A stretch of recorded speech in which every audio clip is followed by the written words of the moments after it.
Guys, maayong hapon sa tanan, no? Naata karon diri.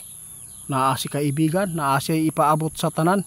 Nakadungog naman mo atong giingon niya. Nakarinig naman po kayo guys, no?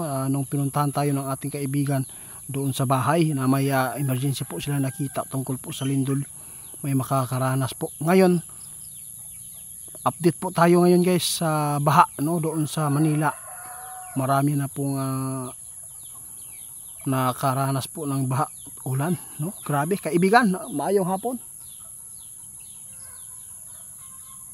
Grabe naman po talaga yung nangyari ngayon kaibigan. Oo, naibabala si kaibigan karon guys sa tanan na makapanood. Ang baha karon guys, no? Delikado gid kayo, labi na lalo na pag magkakaroon ng tawag diri ka ng bagyo. Naay nakita si kaibigan guys. Katubi taw nga napaabot namin sa inyo na may bagyong papasok sa ating bansa ngayong pagdating ng Vermont. Mag-ingat po kayo dahil po nakikita na ng kaibigan natin na nabuo na daw kaibigan. So, kailangan po ninyong mag-ingat sa lahat po ng mga makapanood sa atin. Paki-share guys. Marami daw talagang mga buhay po ang mawawala dito kapag magkakaroon po ng typhoon na bagyo ngayong inangat po ng Disyembre. Daghan kaayo ang may tabo dili guys na dili gyud nato kagustuhan gyud unta. Pero wala man tay mahimo sabi ng ating kaibigan kasi yung kalikasan maniningil po talaga kaibigan. Totoo talaga kaibigan, totoo po talaga.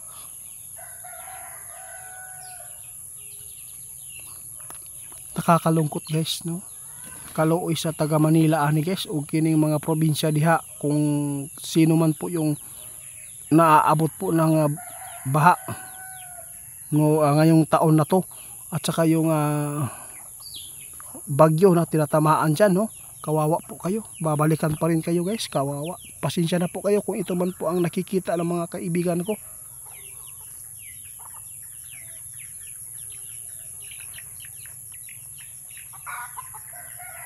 Tandaan po daw ninyo guys, ang mga ipinapaabot ng ating kaibigan ay mangyayari po talaga yun guys. Dahil po ang kalikasan natin wala na. Hindi lang po ang kalikasan yung maniningil guys. Grabe, pati mga elemento naniningil na po. Dahil po sa pag-aabuso sa dagat, no? Lalo na yung mga tao na sobrang ingay po na maligo. Akala nila sila lang po yung namumuhay. Sila lang po yung naninirahan sa mundong ito.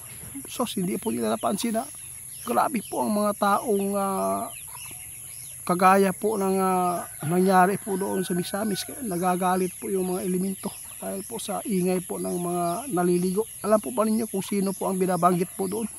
Yung mga Tagalog daw. Grabe daw ang ingay daw maligo kaibigan. Wate mahipa mamugin na sila nagtuo magod ng mga kuan kay di ba sila mo tuugod. Karon guys, paalala ko ulit sa inyo ang ipinapaabot ng ating kaibigan. Nakita manggod nila karon na magkakaroon na naman po talaga ng mga kalamidad ngayong malapit na September na siguro bukas.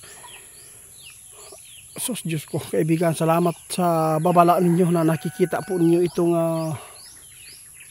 at saka yung nabuo na bagyo na naman. Kaya dapat po no, mga taong makapanood nito paki-share, ingat kayo, maghanda lang kayo sa inyong mga kagamitan dyan. Huwag po ninyong pababayaan po ang inyong mga tahanan na ito ay lagi pong maaabot. Maggawa kayo ng matataas po na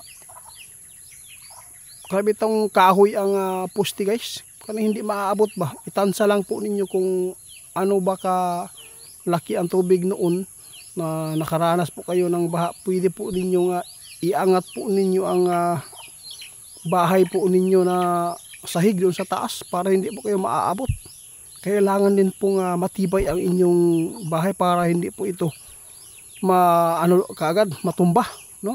Yun po ang paraan po ng ating kaibigan. Kung hindi po kayo lilikas dyan sa lugar ninyo na laging binabaha, ang kailangan po ninyo dyan, kumuha kayo ng kahoy na pusti na taas, no?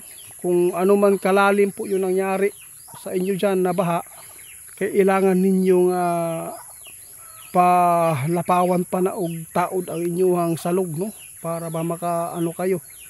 Kailangan po talaga maging mapagmasid sa mangyayari ngayong inangat, lalo na ay napakaraming mga kalamidad pa ang masasagupa pagdating natin ng Pasko. Kaibigan, salamat.